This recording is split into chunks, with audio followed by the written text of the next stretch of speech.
మనలో అందరికీ ఒక డౌట్ ఉంటుంది. వస్తువు గొప్పదా? వస్తువుని వాడే వ్యక్తి గొప్పదా అని. మీరేమంటారు? అది నేనైతే ఏమంటానంటే, వస్తువుకి ఎప్పుడూ వాల్యూ ఉంటుంది. బట్ ఆ వస్తువు ఎవరి చేతిలో పడితే దాని వాల్యూ ఇంకా పెరుగుతుందో అనే దాని మీద డిపెండ్ అయి ఉంటుంది. దీనికి సేమ్ ఎగ్జాంపుల్ నేను చూసాను. ఒక వ్యక్తిని కలిసాను. తన ప్రొఫైల్ ఎంత బాగుందంటే B Tech VNIT Nagpur, M Tech IIT Madras and PhD IIT Delhi.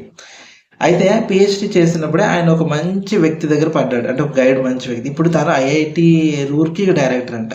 So అలాంటి వ్యక్తి చేతుల్లో ఆయన చేసిన ప్రాజెక్ట్స్ కానీ, పేటెంట్స్ కానీ, పిఎంఆర్ఎఫ్ ఫెలోషిప్ కానీ ఇవన్నీ చూస్తే ఈ వ్యక్తి కూడా ఎంత ముఖ్యమో అంత హార్డ్ వర్క్ చేశాడు. అంత హార్డ్ వర్క్ చేశాడు కాబట్టి ఒక మంచి వ్యక్తి చేతిలో పడ్డాడు.